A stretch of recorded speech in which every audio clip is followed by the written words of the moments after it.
Olá pessoal, professor Carlos Oliveira. Hoje nós faremos a correção da semana 4 do PET 3, Filosofia, terceiro ano.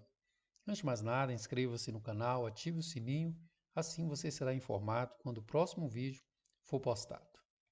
Galera, a semana 4 tem como tema John Locke, Teoria Política. Questão número 1. Embora todos os frutos que a terra produz naturalmente e todos os animais que alimenta pertençam à humanidade em comum, cada homem tem a propriedade de sua própria pessoa.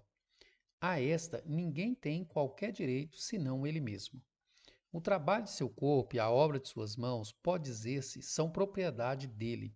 A qualquer coisa que ele tirasse do estado no qual a natureza o deixou, ele misturou o próprio trabalho, acrescentando algo que pertence a ele e, por isso mesmo, tornou-se sua propriedade. Retirando-o do estado comum em que a natureza o colocou, anexou-lhe por esse trabalho algo que a exclui do direito comum de outros homens. Com base na leitura desse trecho, e considerando outros conhecimentos sobre o assunto, redige um texto explicando como o justnaturalismo, corrente de que Locke é um representante, justifica a norma moral, abre aspas, não se deve roubar. Galera, é pessoal, mas eu vou deixar aqui uma sugestão, uma introdução para servir de norte na sua atividade. Porque, para além do corpo e da vida do indivíduo, tudo aquilo que o homem imprime em sua força de trabalho passa a ser sua propriedade, isto é, um direito natural e inalienável. Portanto, atacar esse direito é o mesmo que atacar a liberdade e a dignidade do homem. Questão número 2.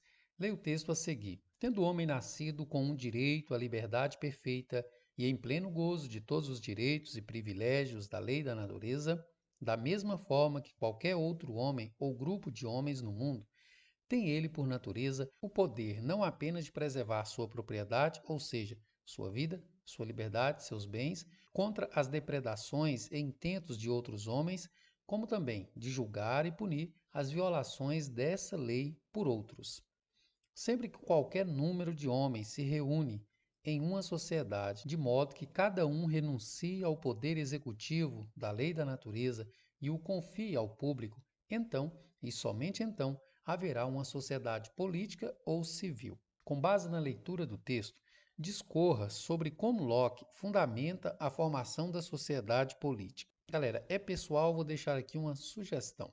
A filosofia política de Locke fundamenta-se na noção de governo consentido pelos governados, da autoridade constituída e o respeito ao direito natural do ser humano, à vida, à liberdade e à propriedade. Outra constante na obra de Locke é do papel dos poderes na organização do Estado, sendo o legislativo o poder supremo, sobrepondo-se ao executivo e federativo. Assim, há no Estado um poder limitador, pois quando esses órgãos, criados pelo consentimento do povo, falha no atendimento dos fins a que foram concebidos, perdem a razão de ser, dando aos cidadãos o direito de insurreição. Locke apresenta ainda o trabalho como fundamento originário da propriedade privada. Questão número 3. Galera, é um texto um pouco mais extenso, então vou pedir para você parar o vídeo, fazer a leitura do texto, se você ainda não fez, e vamos analisar diretamente as questões. Analise as afirmativas a seguir. 1. A presença da propriedade originou a organização da sociedade. Parece coerente, né, pessoal? 2. O poder legislativo pode tirar e destruir a propriedade. A propriedade é um direito, por assim dizer, sagrado do homem. E ninguém pode tirar esse direito. Então, essa 2 aqui tem que estar errada. Beleza? 3. O legislativo perde o poder quando transgride as regras da sociedade. Também é coerente, né, pessoal? Não só o legislativo, como qualquer outro poder. 4. O poder legislativo cria leis e regras para proteger as propriedades. Exatamente, é um dos objetivos fundantes dos poderes legislativo, executivo, federativo e, no nosso caso, judiciário. 5. O poder legislativo tem poder absoluto sobre a vida, liberdade e propriedade. Também incoerente, pessoal. Não existe poder absoluto sobre os direitos naturais do homem, a vida, a liberdade e a propriedade. Os poderes são garantidores, mas há um limite para eles, não são absolutos. Então, galerinha, a letra que irá atender bem aqui o enunciado é a letra C. Apenas as premissas 1, 3 e 4 estão corretas. A 2 e a 5 estão erradas. Questão número 4. Esforçar-me-ei por mostrar de que maneira os homens podem vir a ter uma propriedade em diversas partes daquilo que Deus deu em comum à humanidade. E isso sem nenhum pacto expresso por parte de todos os membros da comunidade. Assinale a alternativa que apresenta o fundamento natural da propriedade privada, segundo Locke. Letra A. A propriedade privada surgiu com o pacto de consentimento em que alguns abdicam da posse do que é comum, dando como bem de um indivíduo pelo seu mérito. Errado, né, galera? A propriedade privada ela não derivou do pacto, pelo contrário, o pacto é que derivou da propriedade privada. Letra B. A propriedade privada é, antes de tudo, uma dádiva divina, que alguns obtêm e outros não. Por isso, não resulta do trabalho do indivíduo, e sim da bondade de Deus. A propriedade privada não tem nada a ver com dádiva de Deus, mas sim ela é imanente ao homem, porque o seu próprio corpo faz parte da sua propriedade. Letra C. O fundamento da propriedade privada é o poder estatal que, em última instância, é o verdadeiro proprietário e que, no uso de seu poder, redistribui o bem público. Nada a ver, isso aqui está mais para o socialismo do que para o liberalismo de Locke. Letra D. O fundamento da propriedade privada consiste, essencialmente, na propriedade de si mesmo. Cada pessoa tem como direito inalienável a propriedade de si mesma. Exatamente, galera, essa letra D atende bem o conceito de liberdade em Locke. Letra E, todas as alternativas anteriores estão incorretas. Também errado, porque todas estão, com exceção da D, que está correta, beleza? Questão número 5.